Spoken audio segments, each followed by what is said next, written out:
आज हम बनाएंगे 1 कप मैदे से ढेर सारे इफ्तार स्पेशल समोसा रेसिपी। जो बेरोजगार लोग हैं वो रमज़ान शरीफ में अब ठेला लगाकर अपना कारोबार कर सकते हैं और लाखों कमा सकते हैं। बहुत ही मज़े की ये रेसिपी है और बनाना बहुत ही आसान है। कुछ आपके साथ मैं टिप्स शेयर करूंगी जिससे आपके समोसे बहुत ही खस्ता तैयार होंगे। बिस्मिल्लाहिर्रहमानिर्रहीम, अस्सलामुअलैकुम जी, क्या हाल चाल है आपके। उम्मीद करती हूँ आप सब खैरियत से होंगे। अल्हम्दुलिल्लाह मैं भी ठीक हूँ। तो आज मैं आपके लिए लेके आई हूँ इफ्तार स्पेशल समोसा रेसिपी। ऊपर से बहुत ही क्रिस्पी और अंदर से सॉफ्ट तैयार होंगे। बहुत ही मज़े की ये रेसिपी है और बनाना बहुत ही आसान है। तो 1 कप मैदे से आप ढेर सारे समोसे अब तैयार कर सकते हैं। तो चलें जी, चलते हैं आज की इस मज़ेदार सी रेसिपी की तरफ। तो मज़ेदार से खस्ता खस्ता समोसे बनाने के लिए यहाँ पे मैंने ले लिया है 1 कप मैदा और मैदे को आपने अच्छी तरह से छान कर इस्तेमाल करना है। इसके बाद यहाँ पे हम शामिल करेंगे नमक हाफ टी स्पून, अजवाइन हाफ टी स्पून और ज़ीरा हाफ टी स्पून। समोसे की डो बनाते वक्त आपने अजवाइन और ज़ीरे का इस्तेमाल लाजमी करना है। इसके बाद हम घी ले लेंगे। यहाँ पे मैंने घी को मेल्ट कर लिया था। 1/3 कप इसके अंदर आपने घी शामिल करना है। डो बनाने के लिए आपने इसके अंदर लाजमी घी का इस्तेमाल करना है। ऑयल का अगर आप इसके अंदर इस्तेमाल करेंगे तो आपके जो समोसे हैं वो खस्ता और क्रिस्पी तैयार बिल्कुल नहीं होंगे। इसलिए आपने इसके अंदर लाजमी घी को मेल्ट कर कर शामिल करना है। तो यहाँ पे आपने इसे अच्छी तरह से मिक्स कर लेना है और मिक्स करने के बाद आपने इसको हाथों में अच्छी तरह से दबाना है। तो जब आप हाथ में मैदे को प्रेस करेंगे तो ये इकट्ठा होना चाहिए। तो चलें जी, इसके बाद यहाँ पे हम इसके अंदर थोड़ा थोड़ा कर कर पानी शामिल करेंगे और इसकी डो तैयार कर लेंगे। तो डो सबको ही तैयार करनी आती है। थोड़ा थोड़ा आपने लाजमी इसके अंदर पानी शामिल करना है। एकदम से आपने सारा पानी नहीं शामिल करना वरना ये लिक्विड हो जाएगा। तो इसलिए आपने थोड़ा थोड़ा पानी का छींटा लगाना है और इसे आपने गूंद लेना है। तो समोसे की ये रेसिपी अब बिगनर्स भी बहुत ही आसानी के साथ इसे बना सकते हैं। बहुत ही आसान है। तो यहाँ पे आप देख सकते हैं हमारा जो आटा है वो गूंद चुका है। इसको हम अब मुक्की मारेंगे और स्मूथ कर लेंगे। स्मूथ करने के बाद आपने इसे कवर कर देना और कवर कर कर इसे आधे घंटे के लिए या फिर 1 घंटे के लिए लाजमी रेस्ट देना है। इसके बाद चलें जी, अब हम ले लेंगे आलू। यहाँ पे मैंने आलू ले लिए हैं बॉयल किए हुए 1 किलो। तो आलू को आपने सिंपल पानी डालकर और 1 चम्मच नमक डालकर बॉयल कर लेना है। बहुत ही आसानी से बॉयल हो जाएंगे। तो इसके बाद हमने बॉयल किए हुए आलू को मैश कर लेना है। मोटा मोटा इसे मैश करेंगे, बिल्कुल आपने बारीक वाला मैश नहीं करना। यहाँ पे आपने फोक ले लेना और फोक की मदद से बहुत ही आसानी के साथ मोटा मोटा ये मैश हो जाएगा। तो यहाँ पे आप देख सकते हैं कि मैंने सारे के सारे आलूओं को बहुत ही अच्छी तरह से मैश कर लिया।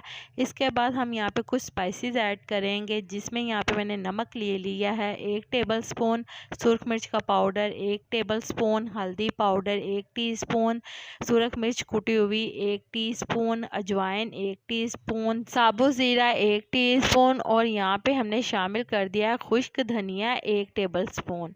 तो ये तमाम चीज़ें शामिल करने के बाद आपने यहाँ पे 1 अदद पैन ले लेना और पैन के अंदर हम शामिल करेंगे 1/3 कप कुकिंग ऑयल का। तो यहाँ पे हमने 1 अदद मीडियम साइज़ का प्याज ले लिया है और इसे भी हमने छोटा छोटा चॉप कर लिया है। चॉप करने के बाद आपने इसे शामिल कर लेना है और इसे इतना पकाना है कि इसका थोड़ा सा कलर चेंज हो जाए और ये थोड़े से सॉफ्ट हो जाए। तो यहाँ पे आप देख सकते हैं कि प्याज हमारे जो हैं वो थोड़े से सॉफ्ट हो गए हैं। अब हम इसके अंदर शामिल कर देंगे 2 से 3 बारीक कटी हुई हरी मिर्चें। हरी मिर्चें शामिल करने के बाद आपने इसे अच्छे से मिक्स कर लेना और इसे आपने 1 से 2 मिनट के लिए पका लेना है। तो यहाँ पे आपने इसे मीडियम टू लो फ्लेम के ऊपर पकाना है।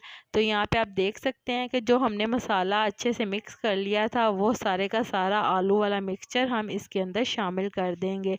ये शामिल करने के बाद आपने इसे अच्छी तरह से मिक्स कर लेना है। तो यहाँ पे आलूओं को भूनना है इसलिए लाजमी है क्योंकि जो मसालों का कच्चापन है वो दूर हो जाएगा। इसके बाद जो इसका फ्लेवर निकल कर आएगा वो बहुत ही आला होगा। तो यहाँ पे आप देख सकते हैं इसे आपने सिर्फ 2 से 3 मिनट के लिए पका लेना है, वो भी मीडियम टू लो फ्लेम के ऊपर। एकदम से तेज़ आग आपने बिल्कुल नहीं करनी वरना ये नीचे लग जाएगा। तो यहाँ पे आप देख सकते हैं कि हमारा जो मिक्सचर है आलू का वो तैयार हो गया। अब हम इसके अंदर शामिल कर देंगे हरा धनिया हस्बे ज़रूरत। हरा धनिया शामिल करने के बाद हम इसे अच्छी तरह से मिक्स कर लेंगे। तो यहाँ पे बहुत ही मज़ेदार सी हमारी आलू की जो वो पीठी है वो तैयार हो गई है। तो यहाँ पे हमने इसका चूल्हा बंद कर देना है अब, और इसे हमने ठंडा कर लेना है। तो चलें जी, अब हम इस आलू की पीठी को रूम टेम्परेचर पर छोड़ देंगे, ये खुद ही ठंडी हो जाएगी। तो उतनी देर के लिए हमने यहाँ पे जो मैदा गूंद कर रखा था, तो ये हमारी जो डो तैयार हो गई है। 1 घंटे के बाद आप देख सकते हैं कि कितनी अच्छी तरह से ये तैयार हुई है, बहुत ही ज़्यादा स्मूथ है। तो इसके बाद हमने इसके पेड़े बना लेने हैं। ये हमने छोटे साइज़ के इसके पेड़े तैयार कर लिए हैं। तो यहाँ पे मैंने सारे के सारे पेड़े तैयार करके रख लिए हैं। इसके बाद आपने इसका एक पेड़ा ले लेना है, और पेड़ा लेने के बाद आपने इसको दोनों साइडों पर मैदा लगा लेना है। मैदा लगाने के बाद हम इसकी रोटी बेल लेंगे। तो पहले हम इसे हाथों की मदद से थोड़ा सा कर लेंगे सेट, और इसके बाद हमने बेलन की मदद से इसकी रोटी बेल लेनी है। हमने इसकी रोटी ओवल शेप में बेलनी है, यानी कि लंबाई की शेप में। तो जब भी समोसा तैयार किया जाता है तो उसके लिए रोटी को ओवल शेप में बेला जाता है, गोलाई में बिल्कुल नहीं इसे बेला जाता। तो समोसा तैयार करने के लिए आपने इसे लंबाई की शेप में बेलना है। इसके बाद यहाँ पे हमने सारी बेल कर रख ली हैं। आपने एक रोटी को उठाकर इस तरह से फोल्ड करना है ताकि सेंटर से निशान आ जाए। तो इसके बाद आपने सेंटर से इसे कट कर देना है। कट करने के बाद आपने इसे एक साइड पर कर लेना है। तो चलें जी, यहाँ पे हम एक पट्टी ले लेंगे हाफ की हुई, और इसकी एक साइड पर आपने इस तरह से फोल्ड करना है और पानी लगा लेना है। पानी लगाने के बाद आपने इसे प्रेस कर देना ताकि ये आपस में जुड़ जाए। इसके बाद आपने हाथों में इसे इस तरह से रख लेना है, और इसके अंदर हम आलू की फिलिंग कर लेंगे। फिलिंग करने के बाद ऊपर की साइड पर आपने फिर से पानी लगा लेना है, और हाथों की मदद से पानी लगाने के बाद आपने इस तरह से इसे प्रेस करते जाना है। तो ये आपस में जुड़ जाएगा। हमारा बहुत ही मज़ेदार सा इजी सा समोसा तैयार हो जाएगा।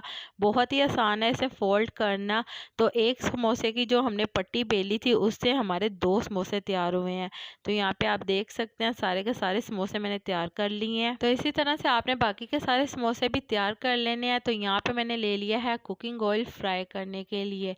तो यहाँ पे कढ़ाई के अंदर जब कुकिंग ऑयल थोड़ा सा गर्म हो जाएगा तो इसके बाद आपने इसके अंदर समोसे शामिल करते जाने हैं।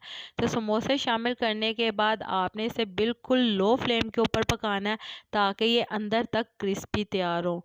तो बहुत ही मज़ेदार से क्रिस्पी क्रिस्पी हमारा समोसे तैयार होंगे अगर आपने इन टिप्स को फॉलो किया। तो यहाँ पे हमने आग को बिल्कुल लो रखना है और लो आग के ऊपर हमने इसे फ्राई करना है।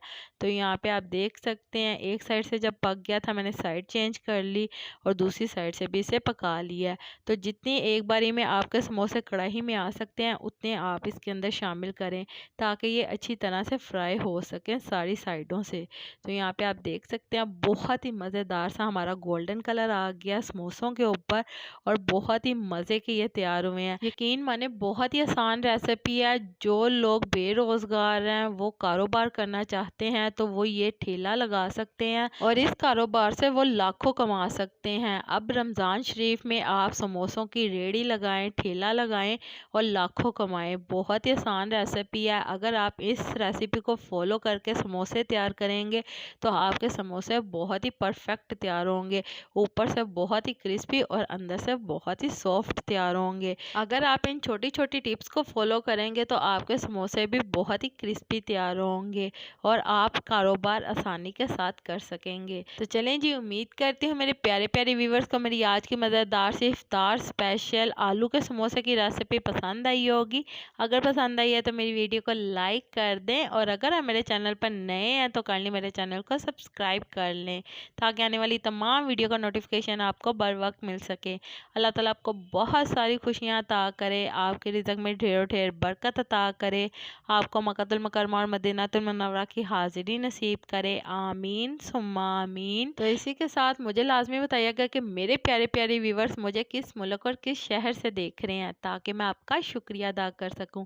और कमेंट बॉक्स में भी लाजमी बताइएगा कि आपको मेरी आज की मज़ेदार सी रेसिपी कैसी लगी। और आप सबका मेरी वीडियो को देखने का और पसंद करने का बहुत बहुत शुक्रिया। तो इसी के साथ मुझे भी अपनी दुआओं में याद रखिएगा। मिलती हूँ आपसे एक और मज़ेदार रेसिपी के साथ एक और नई वीडियो में। तब तक के लिए मुझे दीजिए इजाज़त। अल्लाह हाफिज़।